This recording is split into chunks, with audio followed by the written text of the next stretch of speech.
tozali awa na journal biso Congo Info bato ebele bazali komituna UDPS a commis incapable à mobiliser to banda na 1990 ti yambo mwana mboka Etienne Tshisekedi wa Mulumba atika mokili oyo ezalaki soko lobi a moto nyonso alandi likolo mais lelo ekomi bapesa ba raison oh ba combattant ba monana kité oh ba policier à l'époque pe dictature ezalaki mais nini ezo simbali société akei na moto na nyonso to ba tika linde baza incapable ya ko mobiliser natondi yo botondi ndeko Laurent po na mutuna na yo po na kolobela le président Etienne Tshisekedi d'heureuse mémoire na ba ninga na ye nyonso ya UDPS na période oyo ya ba année 1990 capacité oyo bazalaki nango ya mobilisation ezalaki capacité et outaki na fait que répression torture brimade oyo bazalaki objet à l'époque et créaki beaucoup d'élan de sympathie il y a peuple congolais azalaki ko se rendre compte que papa oyo bazomona pasi parce que balingi balobela biso po pasi na biso eleki ebele na tango wana peuple congolais zaïrois à l'époque ezalaki ko comprendre que na situation na bango ya misère na ya ba jalelo oyo bazalaki na kati bazalaki ko binisa bango lokola bana mike ebimaki mutu moko na groupe na ye bazalaki d'abord na première mission ya ko démystifier monsieur Mobutu parce que boyebi Mobutu à l'époque il y a des gens qui disaient que quand vous allez rencontrer Mobutu il a toujours eu de pouvoir d'hypnotisation. Ce que comme pas à Mobutu, il avait un regard de léopard. Et lokola azalaki na regard à léopard, nan dengue dictature na ezalaki makasi, mais à cette époque, batumoko ba telemaki, principalement Etienne Tshisekedi qui a dit au peuple congolais que Mobutu était un humain comme tous les autres. Et Makambonyo Soazo Salawana, ça ne relève pas du fait qu'il est le fils de Lucifer, ni le fils personnel de Dieu. Il est un humain comme nous, mais Makambonyo Soazo Salawana, ezali intimidation. Alors, lorsqu'on a la intimidation, il faut tout la qui saille que, y en tant que chef, il n'est pas au-dessus du peuple. Dans un pays donné, en dehors de Dieu au ciel, c'est le peuple sur la terre. Un individu ne peut pas causer là au-dessus du peuple, si chef soit-il. Vous vous souviendrez qu'à l'époque, Mobutu Azalaki qu'on mélangeait notion, il y a chef moderne, na chef traditionnel. Mobutu, au même moment que Azalaki qu'on bénéficiait, il y a privilège ou avantage attaché à sa personne en tant que président d'une république sur base d'une constitution. Au même moment, Mobutu disait que le respect dû au chef dans nos sociétés traditionnelles faisait que personne ne pouvait ouvrir sa bouche devant le chef ou poser son regard sur le chef si celui-là ne lui en donnait pas l'autorisation. Alors, peuple congolais, Oyo, pendant un moment, ou pendant toute la période, à partir d'une certaine époque, il y a règne Mobutu, souffrance, naïe, misère, et Zouaki, bas niveau moko très élevé. Quand l'UDPS est né, vers les années, et il y a eu libéralisation vers les années 90, le peuple s'est dit, les gens qui peuvent nous débarrasser, de cet homme qui est sans cœur, ezali UDPS na ba animateur na ye. Parmi ba animateur wana, c'est lui qui était un peu la tête de proue, ezalaki Etienne Tshisekedi. De ezalaki kosala que soki a pessimo d'ordre na population oyo azalaki ko comprendre état na ye ya misère, et il voulait une fois se débarrasser de l'individu qui était responsable de sa misère, le peuple allait facilement répondre dans mot d'ordre. Actuellement, toza en présence, il y a Batumoko qui sont beaucoup plus barbares que Mobutu Azalaki. Mobutu Azalaki, c'est vrai, un dictateur, parce qu'on le considère comme le dictateur le plus sanguinaire.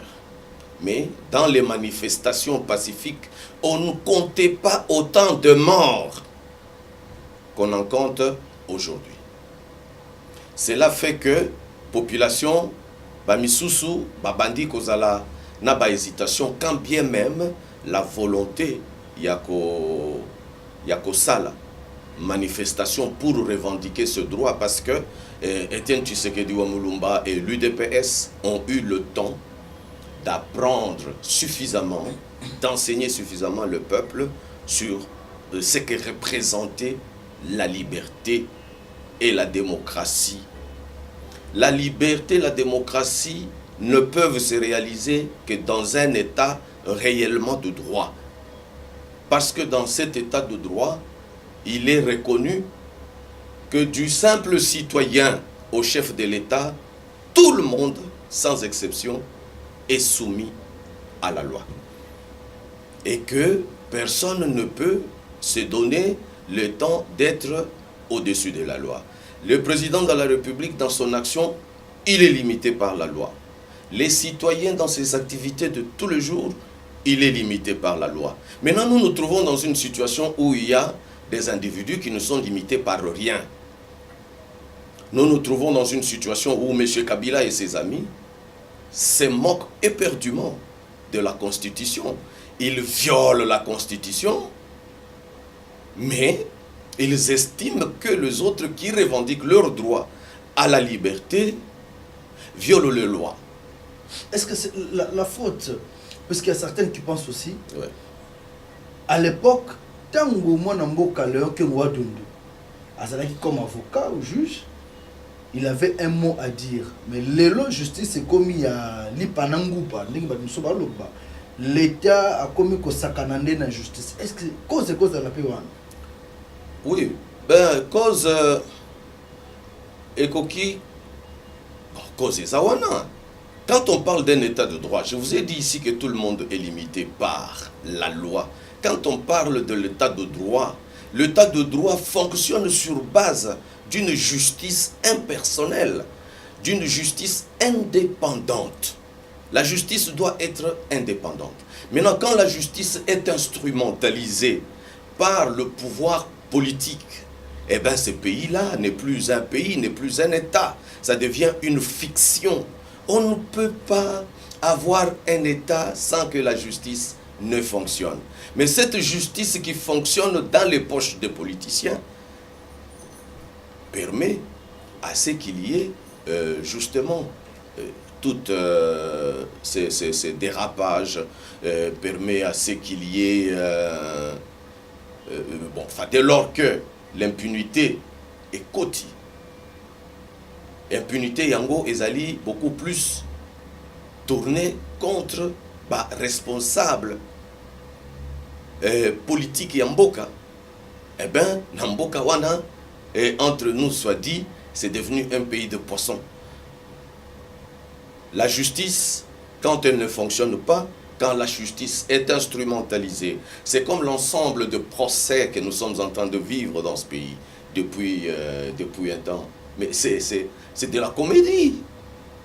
C'est de la comédie. Moi, je me dis, mais écoutez, si il y a manifestation, il y a mort d'homme, ça ne meut personne.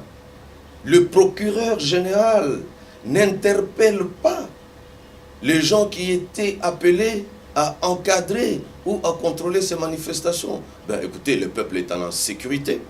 Et quand le peuple est en insécurité à cause d'une justice à double vitesse, ou peut-être une justice inexistante, mon cher frère, je ne pense pas que les choses puissent être réglées comme il se doit. Alors, pour notre pays. Moi, je suis Fomba. Lelo et l'okoni, il faut que ça là. Pour une opposition, il soit force na yango, et puis justice et retrouver place là. Ah, ce qu'il faut faire, moi je crois que il faut repartir à zéro. Repartir à zéro, ça veut dire que si nous vivons cet état de choses, c'est à cause du pouvoir en place. Parce que le pouvoir en place,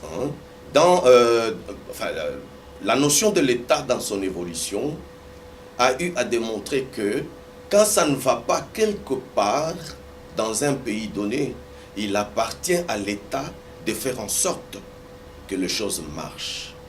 Or, nous nous trouvons dans une situation où l'État ne fournit aucun effort pour que les choses marchent. Et cet État-là, qui ne fournit aucun effort, a des animateurs.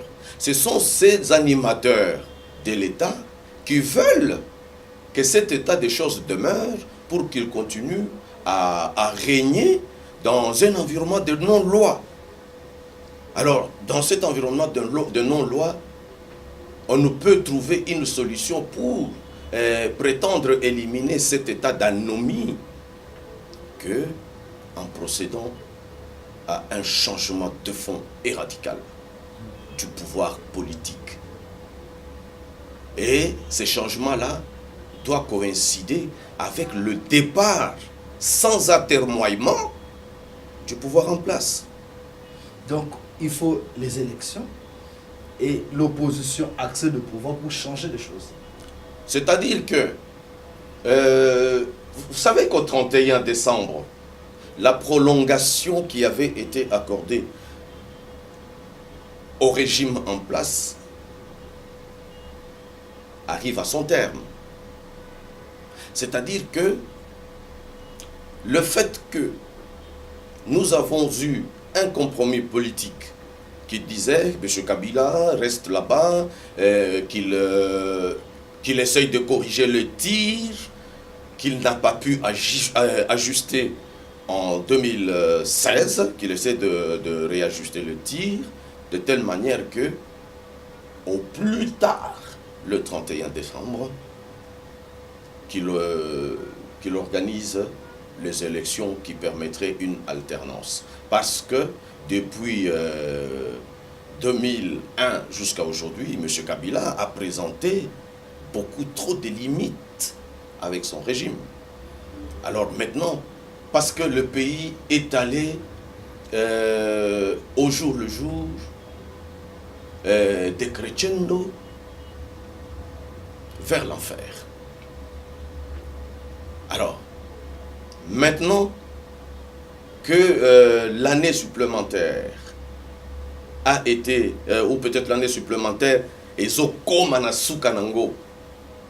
moi je crois, parce que le 31 c'est déjà très bientôt. On sait comprendre que dans le chef de M. Kabila, il n'y a pas volonté ni intention d'organiser les élections. Même cette affaire de calendrier que l'on est en train de nous raconter en décembre 2018, j'attends le voir pour le croire. Mais avec l'allure, il y a Batunabizo Tozana Bango au pouvoir, je peux vous garantir, mon cher frère Laurence Komasamba, les élections n'auront pas lieu. Les laïcs ont prévu une marche pour le 31 décembre sur toute la République. Est-ce que vous pensez que cela peut apporter un plus? D'abord, je commencerai par demander à Banamboka au Congo, partout où il se trouve, de répondre massivement à cet appel du comité laïque de l'Église catholique pour participer à cette marche à laquelle moi-même je suis partie prenante. Cette marche, c'est une marche de la démonstration que le peuple congolais peut se prendre en charge. Le peuple congolais est conscient de sa condition de grande misère. Comme le disait le feu président Tshisekedi, une misère sans fin ni fond. Le peuple congolais est conscient de son humiliation. Une humiliation qui a été réalisée par ses propres frères. Monsieur Koumassamba, si je veux être un homme sensé, un homme intelligent, je ne peux pas, moi, aux yeux du monde, mettre en œuvre tout le moyen possible pour na humilier yo. Parce que na yebi yo aux frères nangay. Parce que ceux qui n'a humilié yo comme frère, sans m'en rendre compte, je me fais humilier aussi. Alors cette marche du 31 décembre doit être une marche gigantesque pour montrer à la face du monde que nous avons été longtemps la risée du monde, non pas parce que nous, peuple congolais, nous l'avons voulu, mais parce que un petit groupuscule de nos frères ont voulu que ça soit tel, parce qu'ils étaient beaucoup plus commandés par le besoin de la satisfaction de leur ventre. Il est quand même fort décevant qu'il y ait une élite instruite, entre parenthèses, dans ce pays, qui marche de manière aussi insensée que l'élite instruite congolaise. Ça fait très mal de constater que nous avons une élite instruite dont l'instruction n'a servi à rien.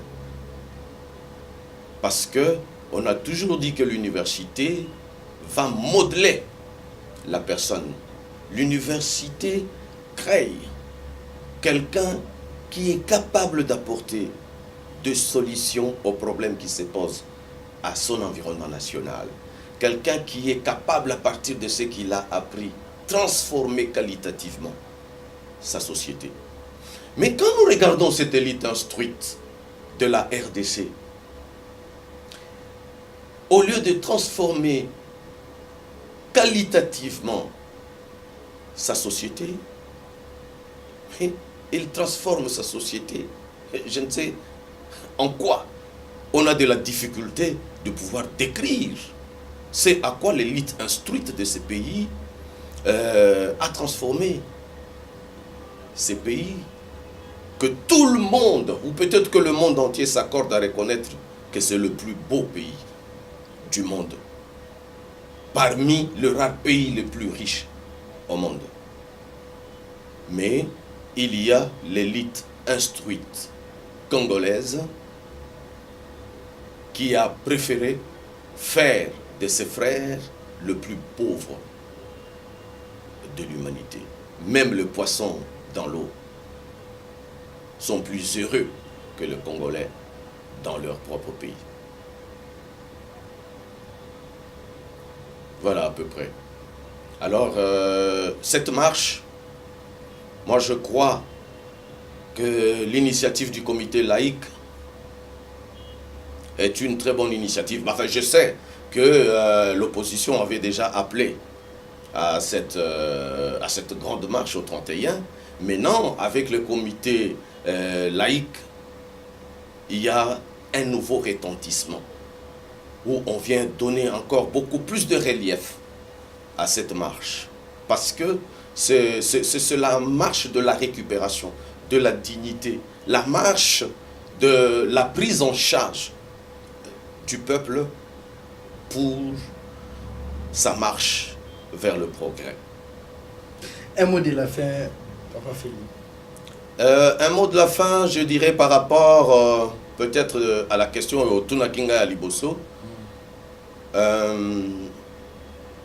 Naebi que bah moi flottement, hein, y a Mickey, et ça na niveau y a eu de peste. C'est-à-dire que la marche du 19 qui n'a pas peut-être donné de résultats escomptés était due au fait que il y a eu une espèce de léthargie, hein, au niveau de la préparation de la marche. Toutes les marches, que ce soit à l'époque du feu président Étienne Tshisekedi, même les autres marches qui ont été organisées, c'était précédé d'une préparation assez sérieuse. Hein. Mais on ne peut pas considérer que la marche du 19 a connu un échec. Là, c'est le point de vue des gens du pouvoir. Mais la population a répondu à l'appel. Parce que la population est restée à la maison. Quand le fait déjà, on appelle que la marche s'organise ou ne s'organise pas, mais dès lors que le peuple répond en disant « je ne peux pas aller dans la rue, rencontrer les hommes de caserne, qui ont une gâchette facile, et tout ça, qui vont comment dire, qui vont me chatouiller les yeux avec le lacrymogène », c'est déjà une grande réponse. Parce que moi je dirais que les amis du pouvoir appellent aussi la population à une manifestation, je ne sais laquelle. Nous allons essayer de voir s'il y aura des gens qui vont refuser d'aller à leur travail pour aller à cette manifestation. Maintenant ici, bien sûr, on n'a pas vu les gens dans la rue.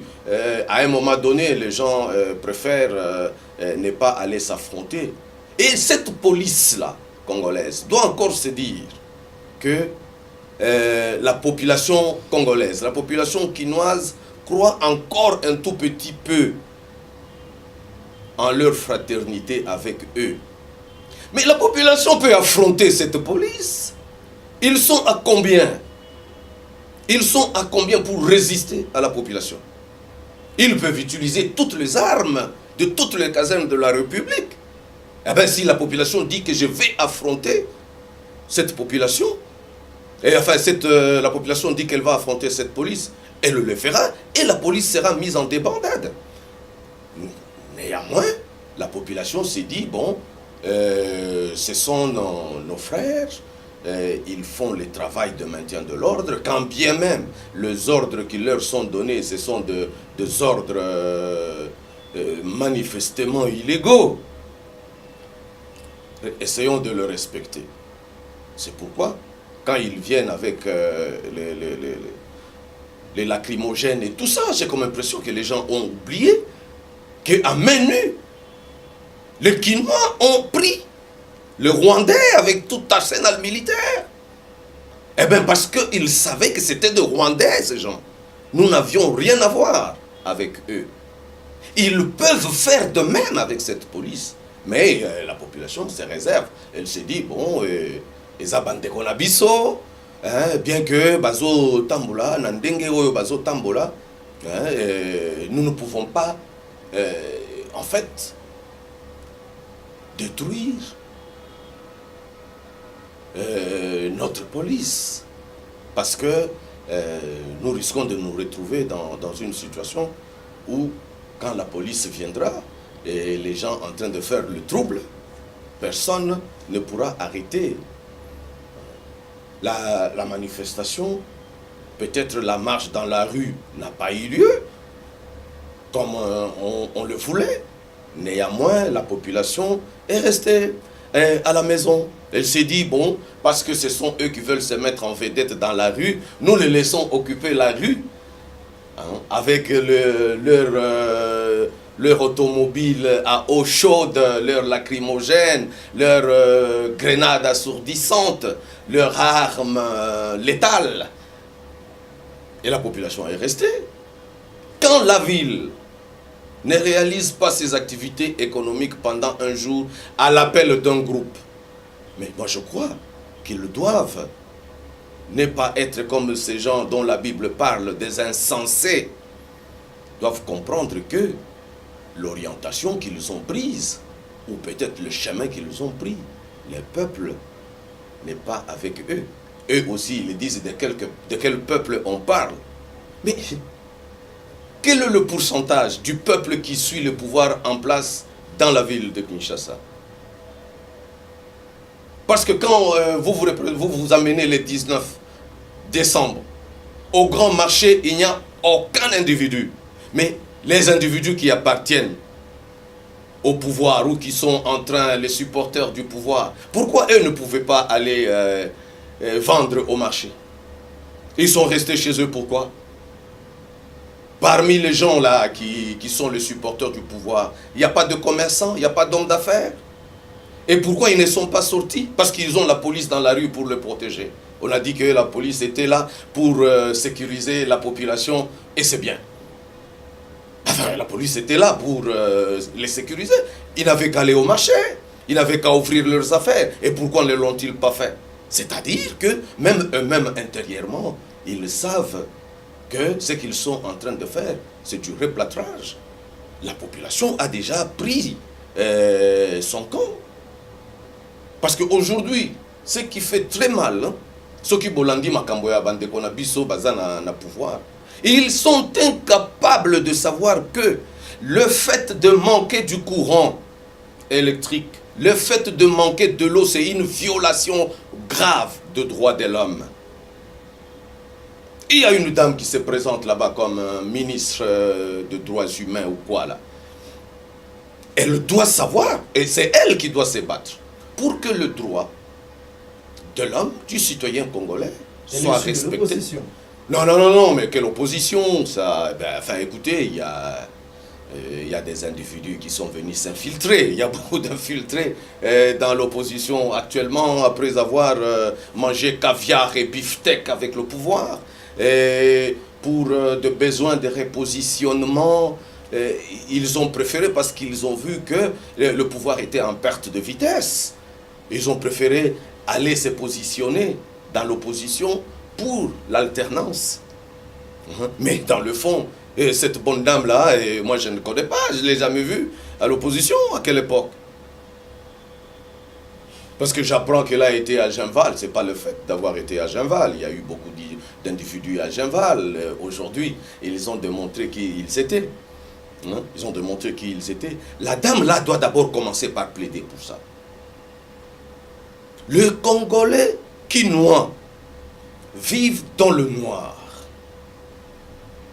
Les Congolais quinois vivent sans eau potable. Il n'y a pas 3 mois. Une épidémie de choléra a été décrétée à Kinshasa. Dans la plupart des cas, le choléra vient de quoi?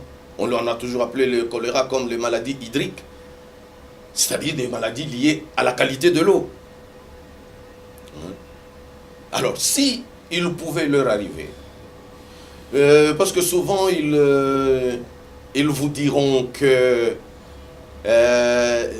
il y a les opposants, les politiciens qui passent à la télévision, qui racontent n'importe quoi sur le président et tout ça, c'est déjà de la liberté.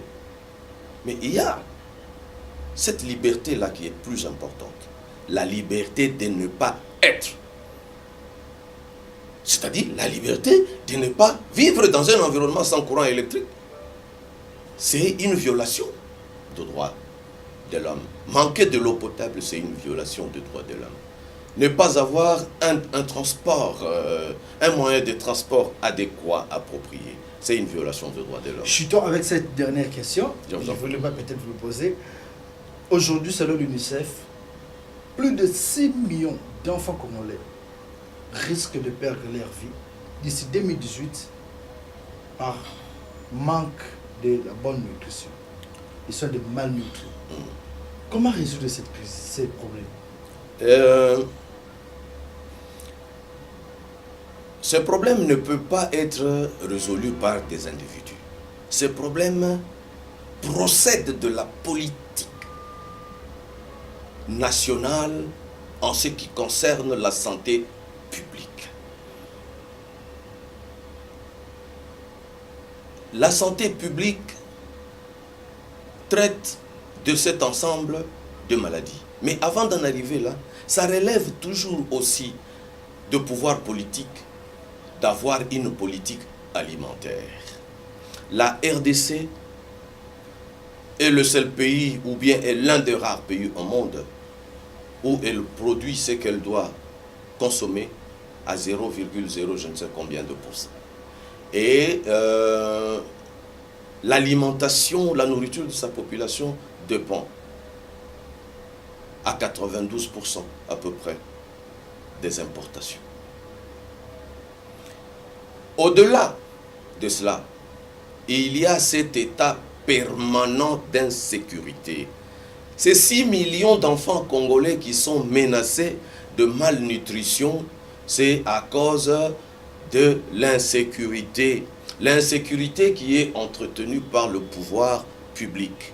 Quand bien même on essaye de faire des efforts, d'estimer que ce qui avait été présenté, je crois, le mardi dernier ou le lundi, je ne sais pas, par la FIDH, de la participation de l'État dans l'insécurité dans le Kassai, hein, et dans l'assassinat de ces experts des Nations Unies. Quand bien même on essaye par le pouvoir en place de rejeter et de dénigrer cette affaire, mais c'est grave. Cette insécurité qui curieusement est aussi entretenue par l'État, qui est censé travailler pour la sécurité, fait que ces enfants-là soient menacés. Parce que la plupart de ces enfants ne trouvent pas à manger parce que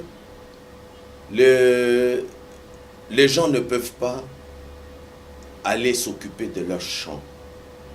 Les gens ne savent pas aller s'occuper de leur pêche et de tous leurs travaux qui participent à la production de leur nourriture.